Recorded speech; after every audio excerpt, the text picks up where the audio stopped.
Yes, good evening, Vamsi. Good evening. Hello, viewers.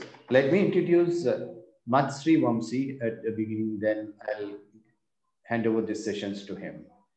Matsri Vamsi is a graduate from Indian Institute of Science and has been working with theatre for over a decade in Bangalore. Dear Internet, a collection of unsent letters, is drawing inspiration from individuals' stories. Vamsis has developed a website and improvised conversation to explore the temporal, spatial, cultural, and emotional stories of people that were shared as letters over the internet. So, Vamsi, I'll request you to introduce your website or walk through, take us for a walkthrough, and after that we will have a small discussion on it. Vamsi. Sure. Thank you, sir. What I'll do is I'll just quickly share my screen. I'll show you the website and then I'll start talking. Hi. So my project, or should I say our project, Dear Internet, a collection of unsent letters. The aim of this project was to explore the relationship, a unique relationship, the underrepresented, marginalized, and minority communities of India have shared on, with, or around the internet over the past 25 years. And to give them a platform so that these narratives and stories, which often don't show up in the so-called mainstream, be it cinema, literature, or theater. So to talk about the start of the project, I come from a Dalit family. So when I learned of the grant, my immediate thought was, how do I, as a Dalit artist, bring forward stories of my community? And I started looking at what was the Dalit image on the internet. And as a community, it is heartbreaking to see how we are underrepresented and worse, misrepresented. With that as a starting point, I started looking at how the narratives of certain other communities are missing. And even if they are spoken about, they are often sidelined by these louder, privileged voices. So I decided that this was what the project is going to be, to platform these narratives, to give a platform so that they can be heard and not feel invisibilized. So one thing I want to stress upon is the form of the project. So when I was writing the proposal for this, I was working on this other play, which was about Rohit Vemla's last letter. And that pushed me to look at letter writing as an art form to carry this project. So as a start, we first started looking at communities we would like to hear from. And I will just take you guys there.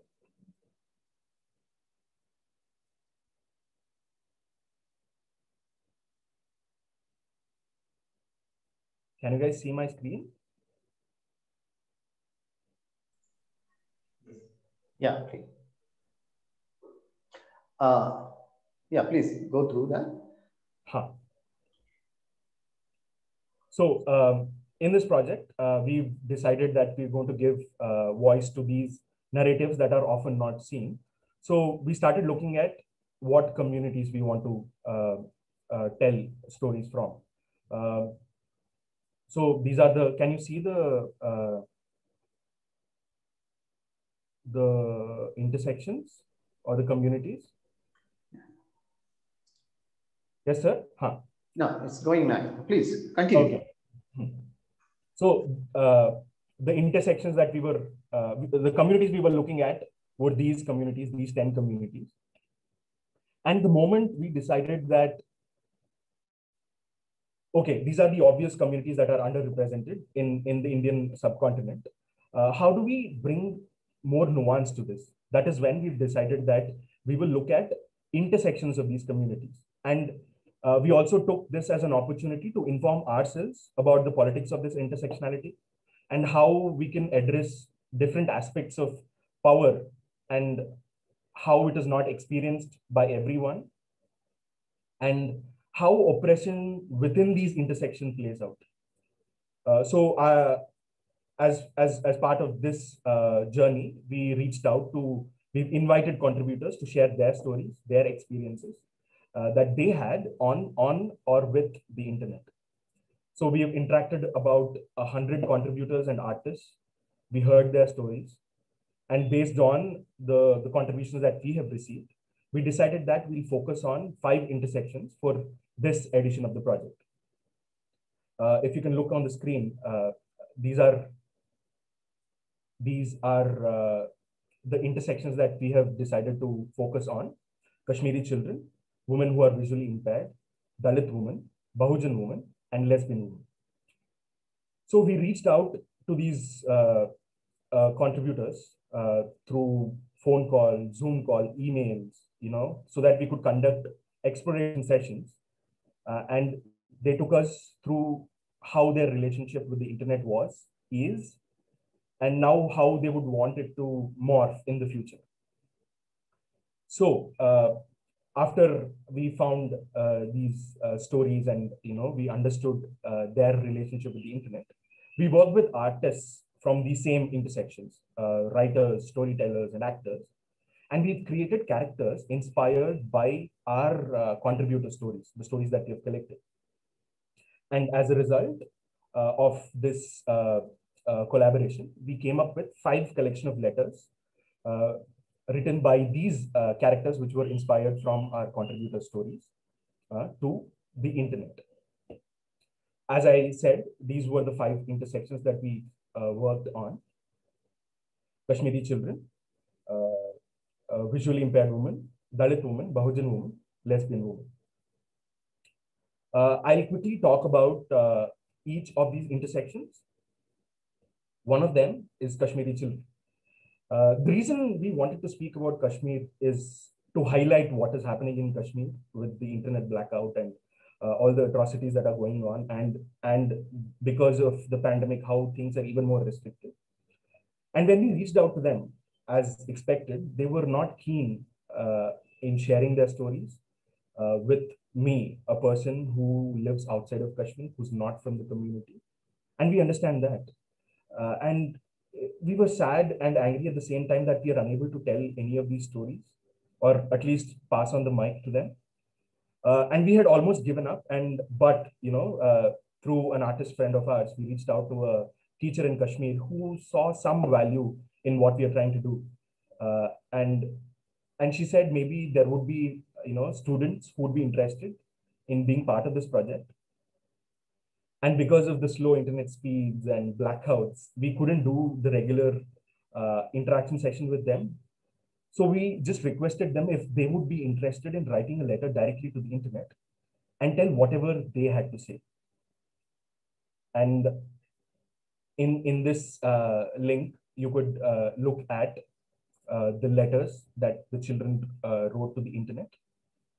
And for obvious reasons, we've protected their identities, given the political climate in Kashmir. And the next, all these letters are available on the website. They can be downloaded and read as well. And the next intersection that we worked with is women who are visually impaired. In the project, we talk a lot about inclusivity and accessibility. But through the journey of this project, we've learned that all the ways in our project was not these things. We believed that we were inclusive, but we were not accessible. So through a friend of ours who works in this field, they helped us to improve our accessibility, our reach to visually impaired contributors. And this was a huge learning for us as well. It made us aware of how little we are doing and how we need to do more to make our work accessible to everyone. We reached out to some amazing people who spoke about their relationship with the internet. And we also worked with an amazing artist who actually traveled down from Bombay to work with us in Bangalore. It was a wonderful learning experience, and as how we try and understand and evaluate relationship with the internet. The next intersection I'd like to talk is lesbian women. I'm sure most of you would have heard about the recent government opposition against the petition for same-sex marriage. In their affidavit, they said how same-sex marriages will not resonate with Indian family values. This tells us how important these narratives are important. We need to talk about this more often, widely and vastly. And coincidentally, in the set of letters we have published for this intersection, our character talks about family and marriage from a time in the future. And right now, in the letter we talk about hope and things to look forward to, but the government is thinking otherwise. The next intersection I'd like to talk, it's a collection of Dalit and Bahujan women. This was one of the most exciting pieces for me to work with. Often we see stories of Dalit and Bahujan women from a point of pity or sympathy, but I decided that is not going to be the case with what I would put out, and this is not what I want to do. So when the letters were written, and when I read them, I felt this immense sense of pride. I felt empowered because this kind of imagery and this kind of occupying space by Dalit Bahujan women is not often seen in mainstream, and it was just pleasure, and I felt so happy just reading them. I feel much more grateful for these amazing artists I've worked with who spoke their heart out, who shared their experiences, which were very close and personal. I'm just happy that these exist in this world. So moving ahead, because when we started writing about, the project, and we were working on the proposal, we started doing exploration sessions with the contributors. We realized that these kind of stories that are available are infinite in number. And as this grant could only talk about a fraction, which is very small. But what we've decided in this course that we want to keep this project alive and focus on different intersections, more specific and, which might not see the light of the internet. And we wanted to do an edition of Dear Internet every year. And if you are an artist, or if you want to contribute, if you want to learn more about this, please check out our project and write to us. We also have a section in the website which is called Write a Letter to the Internet, and which you can fill. It is a Google form. Or else you can find me on social media at Srivamsi Matta, or you could find my group, my theater collective called Chandrato Collective on social media. Yeah, thank you. Yeah, thank you, Vamshi. That's a small. More often you are used the word we. Let me know the team who worked. Yeah, I'll just quickly do that. So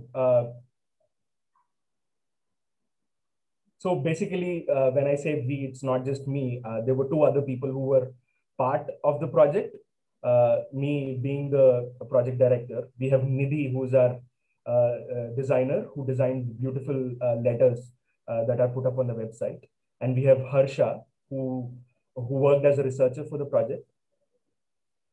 So when I say we, these are the people I say we. They are all part of Chandrato Collective. That is the theater collective I run. Yeah, I have two questions, but you can take as one. Yeah, tell me.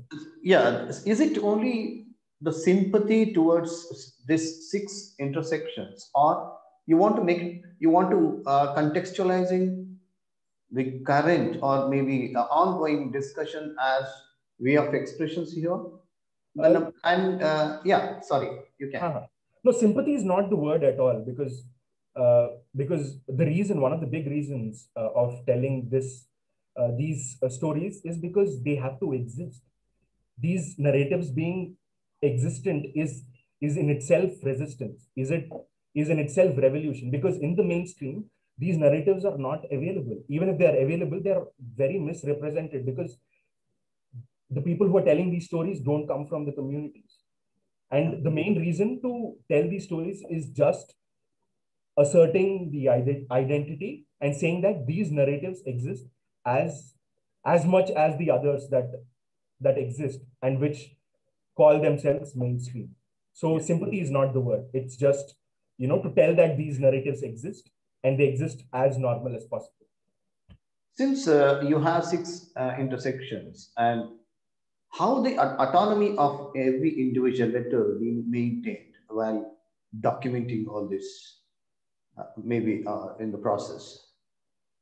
No, I didn't understand your question. See, a writer with his or her sentiments write a letter. Is there any chance of maybe sometime editing or asking rewriting or polishing, or do any such interventions happened, or you maintain exactly what the letters? Yeah, thank you for asking that question. So while collecting these stories from the contributors, we followed a process where we were talking about consent again and again at every step, asking if this is what you want to tell. Are you okay in telling this? We will not color any of your ideas or sentiments or words you say. So the stories that we have collected have been as is shared with the artists who are working, who are also from the communities. And all I did as a director was facilitate this bridge. I was a bridge to them to take these stories that we have collected to the artists who will represent them. And they wrote everything on their own.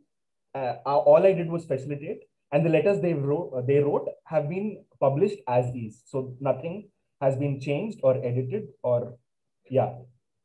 So how you tackled with the languages, because you have different...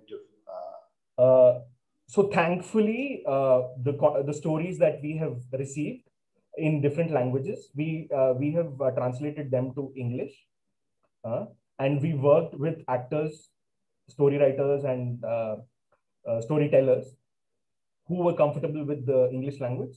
So it was not really a problem. Yes. I hope viewers who are watching this discussion will come back with some more opinions and the comments and interact with Vamsi. Thank you so much, Vamsi, for being with us for this session. Thank you. Thank you.